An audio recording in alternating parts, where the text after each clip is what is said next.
All right, Shalom. Before I get started, I would like to give all praises and infinite glory unto Yahweh, Bahashem, Yahweh Shai, Bahashem, Rakakwadash. Double honors to the apostles and elders of GMS who rule and teach well. And peace and safety to the Akim that spread across the four corners of the world that's pushing out this truth with all diligence and putting their lives on the line to do so. This is the brother Karas Zayah of GMS Atlanta Camp. And I'm just here with the lesson going on the topic of the righteous man, shall stand in great boldness, and with that being said,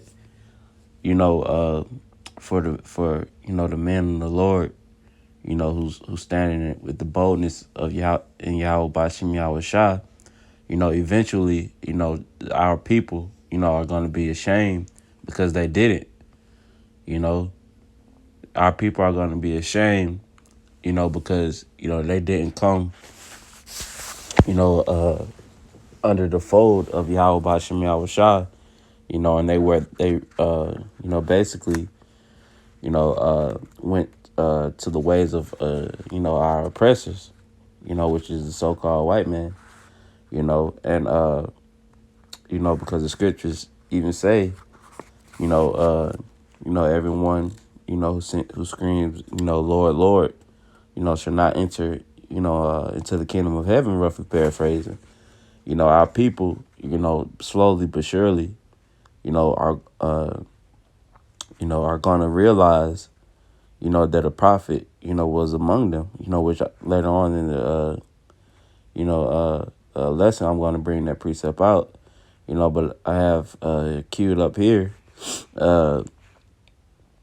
Wisdom of Solomon, chapter 5, and verse 1, which says, Then shall the righteous man stand in great boldness before the face of such as have afflicted him and made no account of his labors. That's right, man. Just like, all of the disciples and the prophets that was in the book, they stood, with great boldness. And you see that, now, with the true men, that's, out here pushing, in season and out of season, man. They're standing in, great boldness of the Lord, man.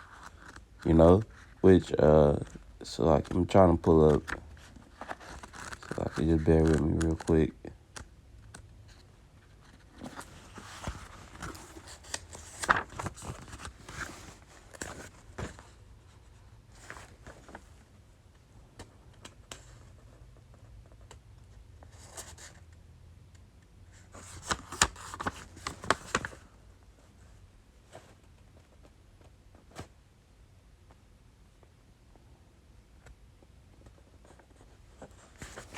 In fact, I'll just look it up here.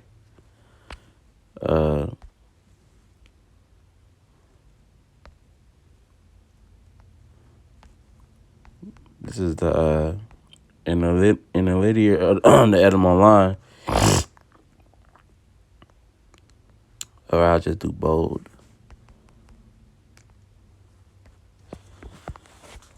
This is the etymology of the word bold, which states Old English.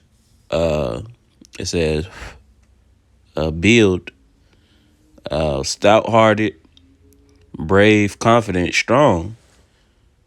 It says bold, swift, boldness, frightful, dangerous, perhaps from pi, bold too.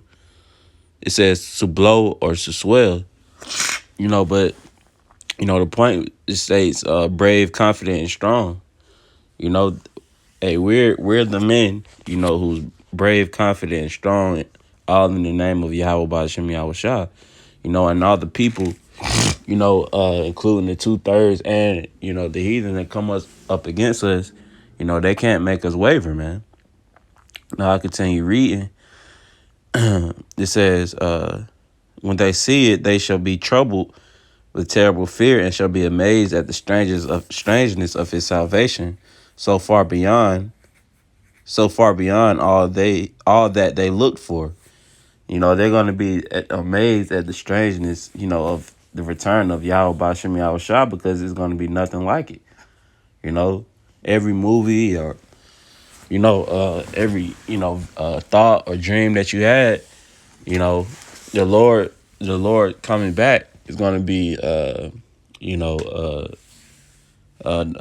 reality, so to speak, man. It's not going to be a you know a I thought I seen, or it's not going to be up to question, man. And all the men of the Lord wholeheartedly believe that, man. You know, which it says, verse 3. It says, and they repenting and groaning for anguish of spirit shall say within themselves, this was he whom we had sometimes in derision and a proverb of reproach. See, it says, and they repenting. So they're going to be ashamed, of what they, said about the men of the Lord, what they did to the men, to the men of the Lord, how they treated them, because the scriptures speak about how, basically these people, misuse the prophets, and they're going to realize, which I'm going to go ahead and grab this, and so I can. This is Ezekiel, which I'm going to come back to the Isaiah. This is Ezekiel 2, and I'm going to start at the top. And it says, and he said unto me, Son of man, stand upon thy feet, and I will speak unto thee.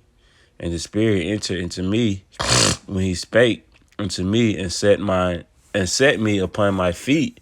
And I heard him that spake unto me, and he said unto me, Son of man, I send thee to the children of Israel, to a rebellious nation that have rebelled against me. They and their fathers have transgressed against me, even unto this very day. You see? So the Lord, basically, is doing the same thing now, man. When you read the scriptures, the same things are going on in today's, world, man. The men of the Lord are going out, and warning, this rebellious nation, which is the children of Israel, that y'all are rebelling, and going against the ways of the Heavenly Fathers, man. So it says, I continue reading, verse 4. It says, for they are impudent children and stiff-hearted. I do send thee unto them, and thou shalt say unto them, thus saith the Lord power. And our people, you so-called blacks, Latinos, and Native Americans are some of the most hard-headed people, in the world, only because you have the laws, statutes, and commandments that that you're supposed to abide by. Meanwhile, you just indulged and covered in wickedness and sin, man. To the point where you don't even want to clean yourself off, through the spirit, with the Spirit of the Lord, man. And it says, verse 5, it says, and they, whether they hear or whether they forbear, for they are a rebellious house, yet shall know that there have been a prophet among them, So that's, shows you, the boldness, that the prophets will have, because we understand through the Spirit of the Lord that eventually, these people are going to realize that, a prophet have been among them, man. So that's a reason for us to continue, to fight, and enduring this thing, because in 1 Corinthians chapter 15, I believe it's the last verse, it tells us that we will realize, roughly paraphrasing, that our labor, isn't in vain, man. Everything that we're doing by making, these sacrifices and, these late nights, working, and on top of that, going out to the highways and byways each and every week, linking up, doing our lessons, building in the Spirit with yourself and building in the Spirit with your brother. It's not all for, vain, man. It's not for nothing. It's all, the Lord has something special, for the man who's been pushing, That's why it's important to just stand in great boldness, because the scriptures also tells us, how the Lord protects his men. So you can't do, no harm, to a man of the Lord and get away with it, man. So I continue reading. It's verse 6. And this is the point, that I wanted to hit on, linking up with Wisdom of Solomon, chapter 5. But this is Ezekiel 2:6. It says, "And son of man, be not afraid of them, neither be afraid of their words." You see that when you go back to the word bold, it says brave, confident, and strong, meaning not afraid, man. Be not afraid of them or their words, man. Their words can do no harm to us, man. We're protected and covered by the spirit of Yahweh Bashem Yahweh Shah. The Lord, Yahweh Shah didn't get put to death, for all of Israel, man. Because the scriptures, it clearly tells you how, he's, separating the dross, from the silver. The dross is you wicked, dirty, filthy, Israelites, who don't want to be cleaned off, man. And it says, where was I? It says, "Neither be afraid of their words, though briars and thorns be with thee, and thou dost dwell among scorpions. Be not afraid of their words, nor be dismayed at their looks, though they be a rebellious house. And thou shalt speak my words unto them, whether they will hear or whether they forbear, for they are most rebellious." So whether you hear or forbear, we're still going to keep pushing out the spirit of Yahweh Bashem Yahweh Shah. I'm going to grab this quick precept in Romans 3:3. It says, "For what if some did not believe? Shall their unbelief make the faith of the Most High without effect?"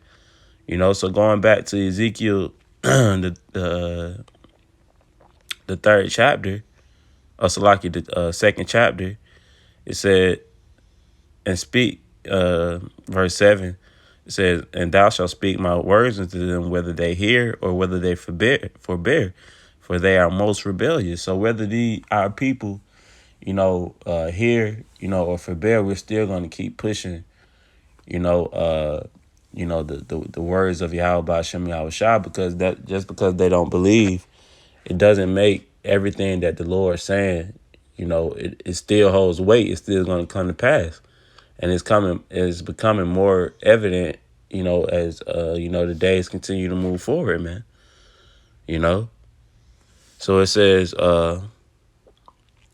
verse 8, it says, "But thou, son of man, hear what I say unto thee. Be not thou rebellious like that rebellious house. Open thy mouth, and I will eat that I give thee, and eat that I give thee." So this Lord shows you there, that there's a separation even, within Israel. It says, "Be not thou rebellious like that rebellious house." So it's important for us to remove ourselves and come, like saying, coming to the fold of Yahweh Bashem Yahweh Shah, because the Lord has used us, for a special, mission, so to speak, that can't just any, old regular, 2/3 Jake, he can't even wrap his mind around doing something like this, man. It's special. That's why he said, "Be not like that rebellious house," man. But I'm gonna grab this precept in second Ezra chapter 16, just showing you how, these people are going to be, ashamed, when the Lord, returns, man. So this second Ezra chapter 16, I start at verse 64. It says, "Therefore hath the Lord exactly searched out all your works, and he will put you all to shame, And when your sins are brought forth, you shall be ashamed before men. Your own sins shall be your accusers in that day. You know, so you people are gonna be ashamed. Because of your your works, man. You didn't abide. With with you know the Bible, man. So that you basically fake the funk. Because everyone claims that I believe God, or God has done this for me, or Jesus has done that for me. Meanwhile, where are your works? And this is the etymology of the word shame. It says feeling shame, filled with shame. To call shame, to blush, ashamed. It says meaning reluctant through fear of shame.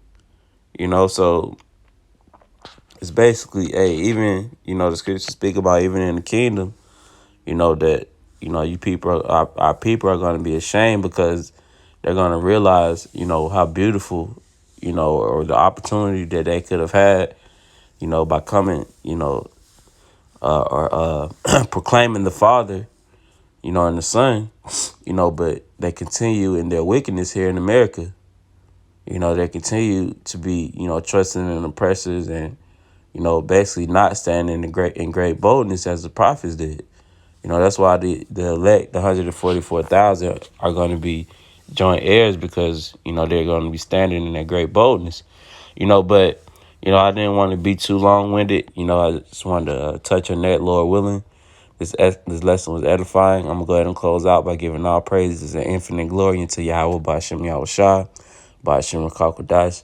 Double honors to the apostles and elders of GMS who rule and teach well. Till the next time, I say shalom.